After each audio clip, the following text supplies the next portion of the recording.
Last year, during the school year, one of the fads among the students, especially our boys, is this little contraption. I think they call it a fidget spinner.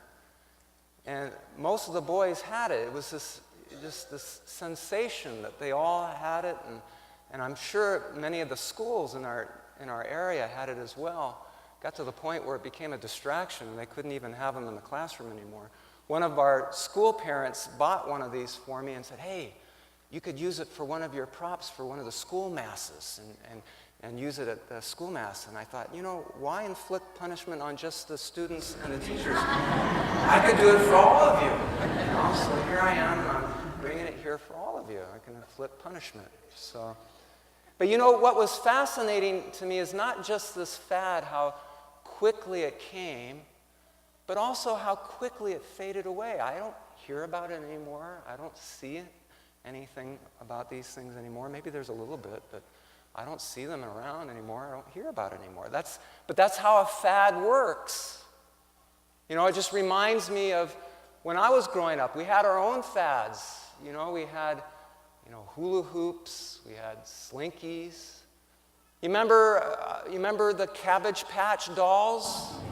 Remember how that kind of swooped in? It was just this big thing, and then it just kind of faded away. And then adults weren't immune to this either. You remember, this was going back a ways. You remember the pet rock?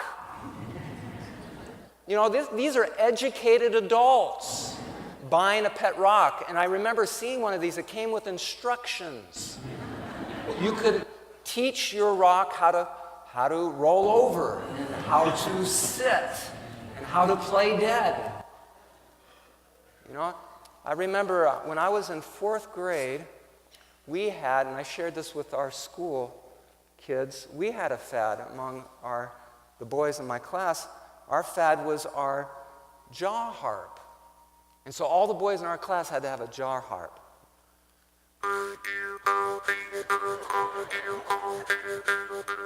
And we could talk in it.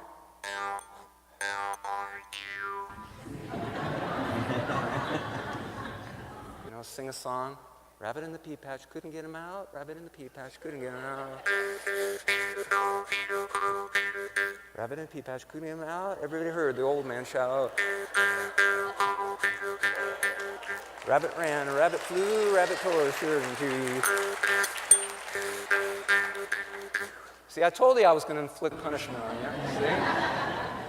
But I still have this, from when I was a kid, but like all fads, it faded away, Probably some of you don't even know or ever even heard what a jaw harp is. But that's how fads go. They come and they go. In our gospel, Jesus really is kind of talking about fads. He's talking about how things come and go. We're hearing the last part of chapter 13 of Mark's gospel about the need to be watchful, but all of chapter 13 is sometimes referred to as the little apocalypse. It's reminiscent of the book of Revelation because Jesus in this whole chapter is talking about the end times. He begins with the foretelling of the destruction of the temple. He then goes into about the signs of the end. And then he talks about then the coming of the persecutions and then the great tribulations. And then he talks about the coming of the Son of Man, and then tells about the lessons of the fig tree, more signs, and then what we hear about the need to be watchful. And so what is it that we need to be watchful about? Well, there are two verses that we don't hear, but it's right before this passage, which really is the essence of this whole chapter. Are we to be watchful of this doom and gloom? Are we to be watchful of these things, these fads that come and go? You know, one of those verses, Jesus says, heaven and earth will pass away. All these things will come and go. But my words will not pass away. So are we to focus on the end time? Or on time itself? Well, that other verse, Jesus says, we don't know the time or the day or the hour. Not the angels in heaven, not even the Son of Man. Only the Father knows. So we don't focus on the time. Our mission, our purpose, our goal is not to focus on the things that come and go, not to focus on the time that passes, that we don't even know when the end time is. Our focus, what we are called to watch for, to be vigilant on, to be alert for, is the person, Jesus, the Word, who becomes incarnate, God who becomes in flesh, the Word of God who comes into our hearts. That's the only thing that matters. Not the things, not the time or the place, just the person.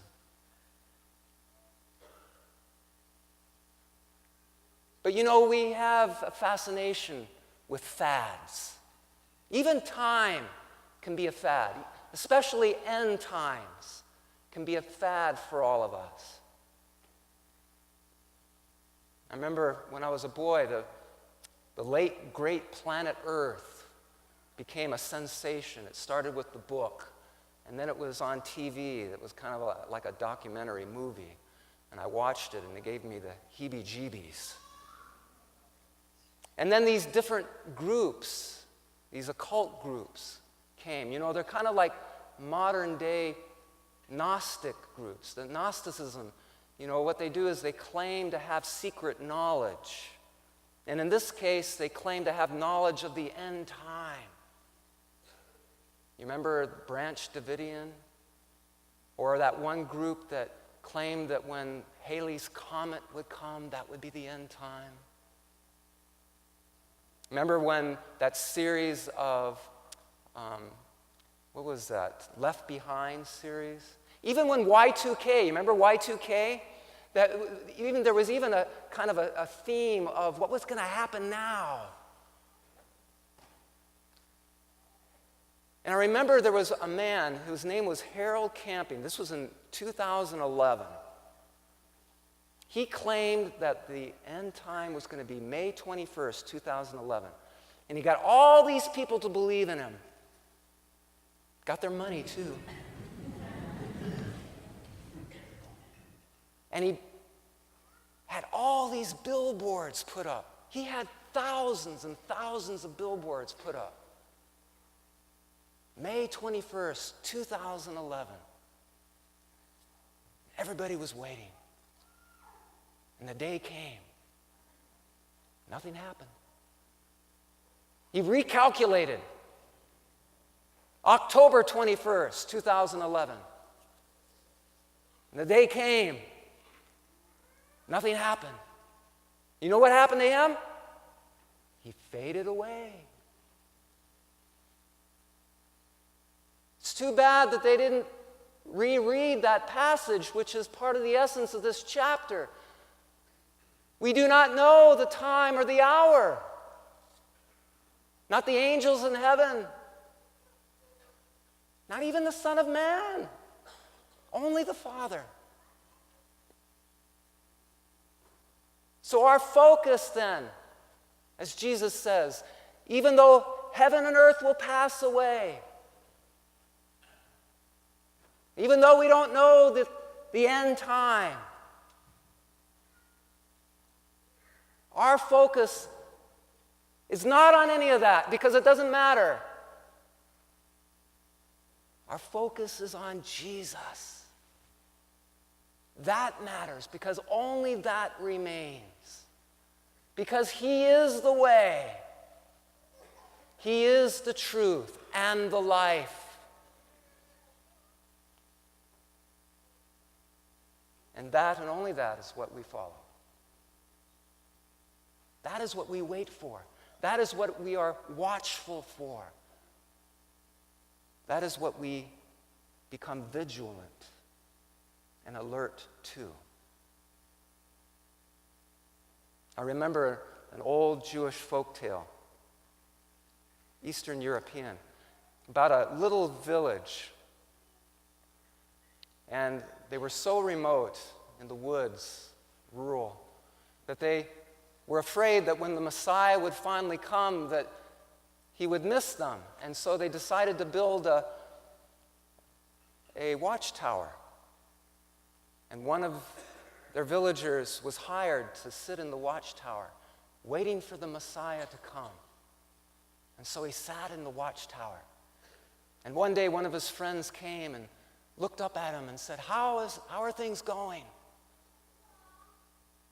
And he said, well, the pay's not much, but, it's steady work. Steady work. Well, that's what we're called to do as well. That's what liturgy means, my friends. Liturgy means the work of the people. We are now beginning this new liturgical season, the liturgy of Advent. And as we begin this new liturgical season, as we enter into the Advent season, my friends, let us begin this work. Let us ask the Lord to give us the grace to stay awake, to keep alert, and to be watchful for the coming of the Lord.